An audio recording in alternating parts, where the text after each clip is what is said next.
Everyone, you are most welcome at एग्जामवट। Guys, जैसा कि बीए के जो रिजल्ट ऑलरेडी डिक्लेयर हो चुके हैं और जो सिलेक्टेड स्टूडेंट्स हैं उनका एडमिशन प्रोसेस भी स्टार्ट हो चुका है। जैसा कि आप ये देख पा रहे हैं, वेबसाइट को देख पा रहे हैं। इस वेबसाइट पे आपके सामने हम सबसे पहले आपको जो 3 ऑप्शन दिए हैं उसमें से थर्ड ऑप्शन पे चलेंगे।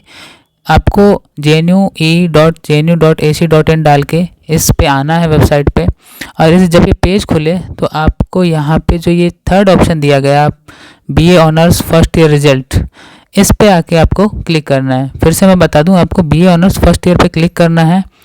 अब चलिए हम इस पे क्लिक करते हैं। क्लिक करते ही हमारे सामने ओपन हो जाता है एक पेज, जहाँ पे आप देख पा रहे हैं कि एप्लीकेशन नंबर और आपसे डेट ऑफ बर्थ मांगा गया है। साथ ही हमें ये जो कैप्चा ये फिल करके जो टेक्स्ट फिल करना है। उसके बाद हम जैसे लॉगिन करेंगे तो आपके सामने जो पेज खुलेगा उसे हम दिखाते हैं। तो अभी आपको इसमें जो ये आप बीच में देख पा रहे होंगे, जहाँ पे आप देख रहे होंगे सीक्रेट कोड या पासवर्ड डालना है। तो जब आपने रिजल्ट अपना डाउनलोड किया होगा उस समय आपको यहाँ पे ये एक पासवर्ड आपने क्रिएट किया होगा, वो पासवर्ड अब आपको यहाँ पे डालना है। पीछे आपको डालना था, आपने देखा कि रजिस्ट्रेशन नंबर आपका जो था डेट ऑफ बर्थ डाल के और कैप्चर डाल के। अभी आपको अपना रिजल्ट डाउनलोड करते हुए नया पासवर्ड है वो यहाँ पे डालना है, ठीक है, और यहाँ पे आके लॉगिन कर देना है।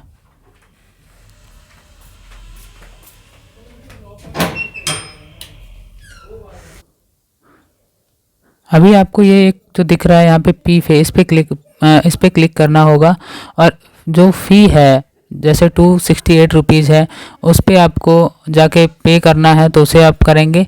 और उसके बाद हम थोड़ा सा जब ऊपर आते हैं तो आप देखेंगे इसमें कि ऊपर एक हॉस्टल से रिलेटेड भी आपको दिया गया होगा। इस पे आगे आपको क्लिक कर देना है।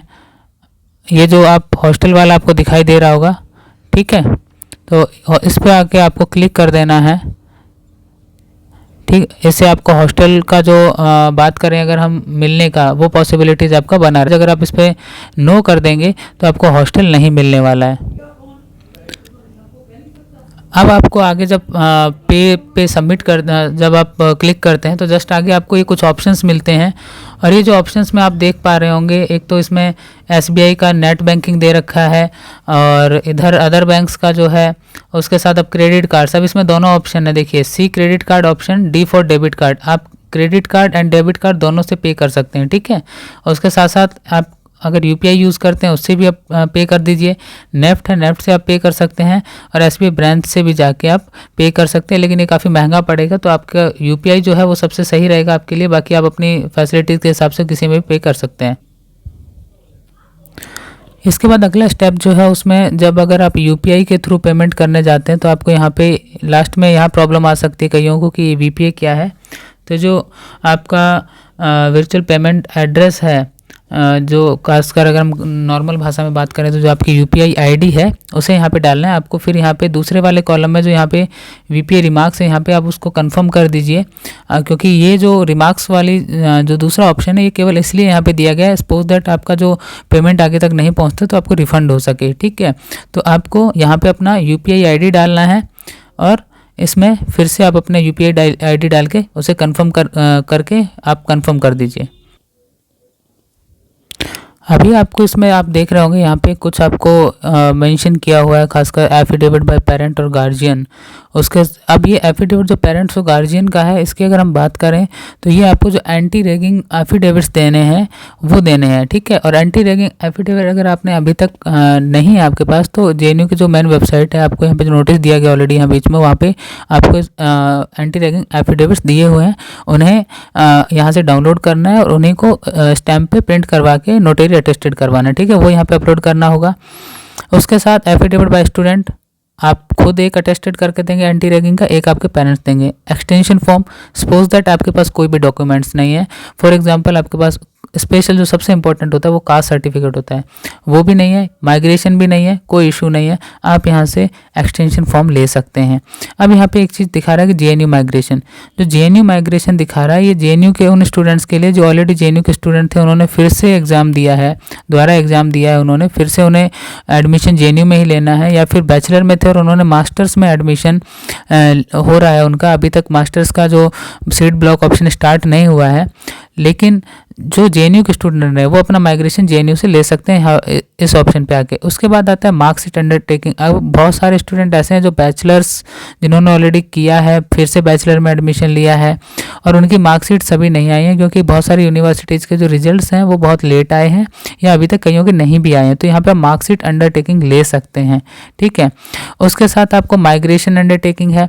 माइग्रेशन बहुत इंपॉर्टेंट है, अगर माइग्रेशन भी नहीं है तो माइग्रेशन के लिए भी आप अप्लाई कर सकते हैं। एक जो इम्पॉर्टेंट चीज़ है वो ये है कि आप मेडिकल फिटनेस सर्टिफिकेट जो है वो आप नॉर्मली किसी भी आपके लोकल जो हॉस्पिटल है वहाँ पे बन जाएगा, आपके गांव के आसपास या आपके शहर में जहाँ भी है वहाँ से भी आप डॉक्टर से बनवा सकते हैं। तो ये बहुत इंपॉर्टेंट डॉक्यूमेंट है और ये आपके पास होने कंपलसरी हैं, क्योंकि आप अगर जब देखेंगे यहाँ पे और जो डिटेल्स हैं सारी, अगर आपको कोई भी डिटेल जाननी है तो यहाँ पे एक ऑप्शन दिया हुआ है बीच में चेक लिस्ट।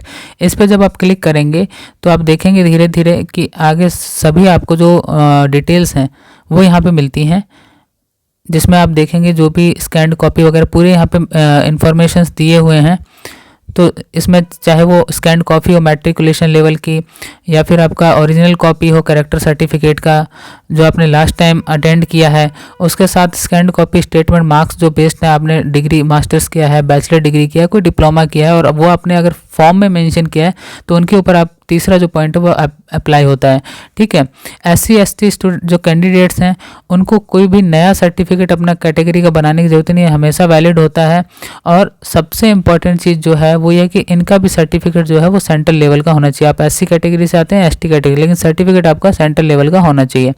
OBC कैंडिडेट की बात करें तो OBC कैंडिडेट्स का जो सर्टिफिकेट है वो आप यहाँ पे देखेंगे अगर, तो ये एक इंपॉर्टेंट पॉइंट यहाँ पे मेंशन किया हुआ है इसने 2021 फाइनेंशियल ईयर जो 2021 का है, जो 31 ऑफ मार्च होता है हमारा 2020 से लेके 31 ऑफ मार्च 2021 तक हमारा फाइनेंशियल ईयर रहेगा, तो इसके बीच में बना होना चाहिए, इससे पुराना नहीं होना चाहिए, ठीक है। तो आप एक्सटेंशन लेके बनवा लीजिए। उसके साथ हम और नीचे जाएं तो यहाँ पे जो PWD कैंडिडेट्स हैं उनके लिए जो सबसे इम्पॉर्टेंट चीज़ है वो है यहाँ पे डिसेबिलिटी सर्टिफिकेट। यह आपको वहाँ पे कंपलसरी है अपलोड करना। एंड डिसेबिलिटी कैंडिडेट्स आपको यहाँ पे कैटेगरी दे रखी है, फॉर्म नंबर जो 5th 6th एंड 7th जो इनका JNU का जो प्रोस्पेक्टर उसमें दिया गया है 2020-21 में, तो ये इंपॉर्टेंट। उसके बाद AWS कैंडिडेट की बात करते हैं तो सबसे ज़्यादा परेशान इस समय AWS के कैंडिडेट्स हैं कि सर्टिफिकेट नहीं बना है। तो देखिए यहाँ पे क्लियर लिखा हुआ है कि स्कैन्ड ओरिजिनल कॉपी, तो ये आपको जो AWS सर्टिफिकेट है इसकी आपको स्कैन्ड कॉपी भी क्योंकि आपके पास सारे डॉक्यूमेंट अपलोड करने हैं तो स्कैन्ड कॉपी चाहिए। और आप तहसीलदार, कम से कम जो तहसीलदार रैंक का अधिकारी होता है उससे आपका ये साइंड होना चाहिए और ये भी फाइनेंशियल ईयर जो है 2021 का ही होना चाहिए, ठीक है।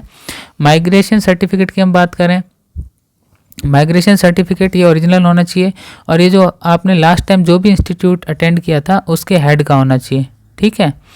उसके साथ एक चीज़ यहाँ पे नीचे आ गई है कि जो आपने कहा कि माइग्रेशन के बारे में एक बहुत इंपॉर्टेंट पॉइंट यहाँ पे लिखा हुआ है कि जो कैंडिडेट क्वालिफाई किया है एग्ज़ाम प्रायर 2020 से, उन्हें माइग्रेशन सर्टिफिकेट कंपलसरी है यूनिवर्सिटी से जहाँ वो पढ़ रहे थे, क्वालिफाइंग एग्ज़ाम टाइम पे या एडमिशन टाइम रजिस्ट्रेशन टाइम पे उन्होंने जो फिल किया है।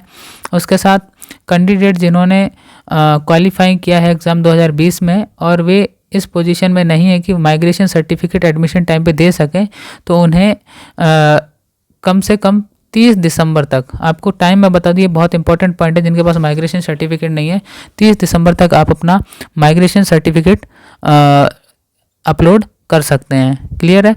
तो ये कुछ फॉर्म्स यहाँ पे हम जब नीचे चलते हैं तो कुछ फॉर्म्स यहाँ पे दे रखे हैं इन्होंने यूनिवर्सिटी वगैरह से जुड़े हुए, तो ये कुछ यहाँ पे इम्पोर्टेंट इससे जुड़े हुए नोटिसेस हैं। और ये जब हम फ़ी स्ट्रक्चर देख लेते हैं, यहाँ पे थोड़ा फ़ी स्ट्रक्चर की जब हम बात करते हैं तो BA के लिए यहाँ पे खासकर BA के लिए 268 है, PhD MPhil MTech और MPH के लिए 280 है, PGDT के लिए 10,159 रुपये फ़ी है इसका, और जो पार्ट टाइम कोर्स हैं उनका फ़ी 219 है, ठीक है। और यहाँ पे फिर से इन्होंने लिस्ट दे रखा है आपका provisional certificate, qualify exam, migration certificate, character certificate, anti ragging certificate, discontinuation certificate. तो डिसकंटिन्यूएशन सर्टिफिकेट है ये आपको मोस्टली अगर आप यूनिवर्सिटी से जब एडमिशन कैंसिल करा के आ रहे हैं उनके लिए हो सकता है। दूसरा, डिसकंटिन्यूएशन सर्टिफिकेट आपका जो गैप ईयर है उससे जुड़ा हुआ भी हो सकता है। तो आप लोग इन स्टेप्स को फॉलो करके वेबसाइट पे आके जो भी मैंने अभी स्टेप्स बताए उनको फॉलो करें और अपना जो रजिस्ट्रेशन है, अपना सीट ब्लॉकिंग का जो प्रोसेस है उसे फिलअप करें पूरा। और फिर भी अगर आपको कोई डाउट आता है तो डिस्क्रिप्शन में हमारे कॉन्टैक्ट नंबर्स भी दिए गए हैं, तो वहाँ से कॉन्टैक्ट नंबर लेके हमसे बात करें और टेक्स्ट भी कर सकते हैं ताकि आपकी हेल्प हो सके। और कोई भी प्रॉब्लम ना रहे, डॉक्यूमेंट वगैरह से रिलेटेड कोई भी प्रॉब्लम है तो कोशिश करेंगे कि आपकी problem on the spot solve की जाए।